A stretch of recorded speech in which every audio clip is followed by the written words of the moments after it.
Why is Neuralink, after multiple FDA setbacks, so confident it can perform thousands of brain implant procedures in 2026? Is this truly about helping people with paralysis? Or is therapy just the doorway to a bigger ambition, human enhancement? Musk says that within the next year, the device could transition to high-volume production and the surgery could become nearly fully automated. The scariest part isn't only the tech, it's who controls the pace when the industry is being pushed toward push a button and go. Neuralink's pitch is straightforward. An implant under the scalp reads neural signals and turns them into digital commands. Think and the cursor moves. Focus and the computer responds. For someone with severe paralysis, that can mean real independence. Reuters reported Musk posting on X that 2026 is the start of high-volume production, with a push toward a fully automated process. Business Insider added that he described the procedure as almost automatic, with ultra-thin threads reaching the brain while crossing the dura mater protective membrane around the brain and spinal cord with fewer manual steps, calling it a big deal. Hope and doubt show up at the same time. Hope because early implanted patients have demonstrated computer control browsing, posting, even gaming using thought alone. Doubt because Elon Time has missed deadlines before. Zoom out, Neuralink only began human trials in 2024 after addressing safety concerns the FDA had raised. Reuters noted the FDA had rejected an earlier application in 2022.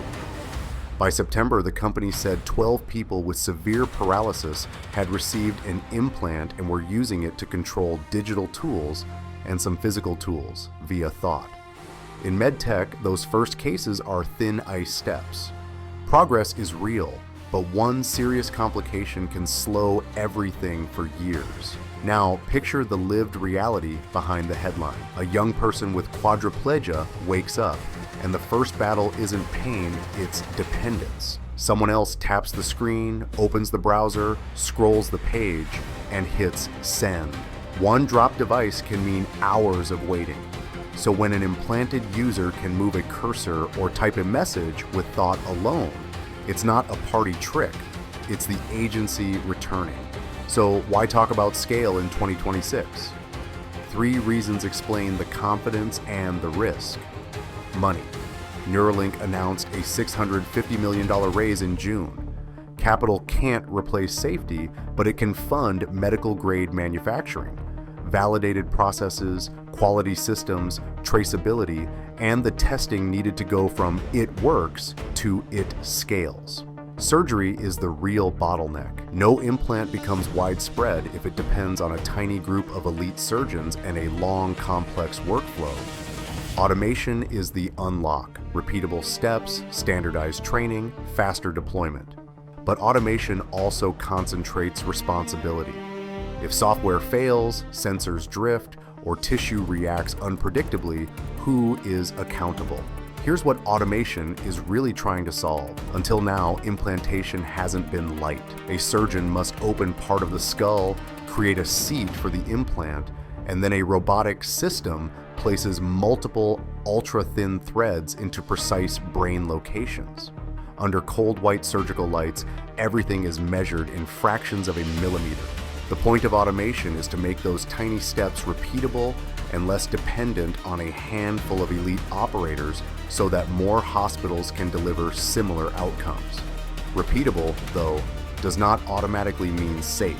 When you industrialize a medical procedure, you add new failure modes, calibration errors, software edge cases, sensor drift, and rare biological reactions that don't show up in the first few patients. That's why quality is the make or break layer. Every implant needs consistent sealing against fluids. Every material must stay biocompatible. Every thread has to survive for years in a wet, moving environment without breaking, migrating, or damaging surrounding tissue. This is also where high volume becomes scary. The more units you ship, the more chances you have to discover a failure mode you didn't anticipate. One bad batch, one systemic bug, or one overlooked surgical edge case can flip high volume into high risk overnight. And this is where the FDA barrier stops being a headline and becomes a wall. Regulators don't just ask, does it work in a demo? They ask, does it work across many patients, many sites, many surgeons, under real-world conditions? They want adverse event reporting, long-term follow-up, reliability data, and clear answers on what happens if something fails during surgery and years later. If the process becomes nearly automatic, the accountability chain has to be defensible in ethics and in court. Surgeon, hospital, manufacturer, and software team. When a machine makes a critical move, someone still has to own the outcome. So the 2026 promise hides a simple but brutal choice. Do you go slower to protect safety and trust, accepting delays? Or do you go faster to satisfy timelines, accepting that the cost of a mistake is measured in lives and credibility? In biotech, late is painful. Wrong can be fatal. That's also why the dura detail matters. If threads can cross the dura with fewer invasive steps and still maintain safety, procedure time may drop and scaling becomes more plausible. But any change in the brain's access path demands strong evidence, not optimism, and regulators will treat it that way. The dura threads claim. Neuralink relies on thread-thin electrodes that fan into brain tissue. If the approach truly reduces invasiveness and procedure time while staying safe, scaling becomes more plausible. But changing how you access brain tissue demands strong safety data, complication tracking, and regulatory approval. In medicine, you don't ship a new method by tweet. What we're watching is the collision of patient hope and corporate pressure.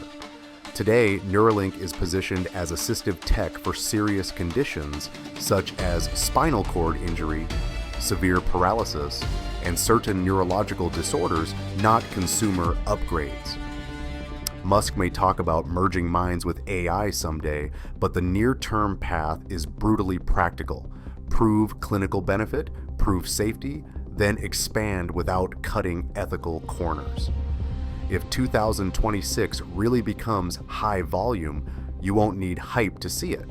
You'll see implant counts rising quarter by quarter, more trial sites, shorter and more consistent procedure times, and most importantly, follow-up data showing complications stay controlled and benefits hold up.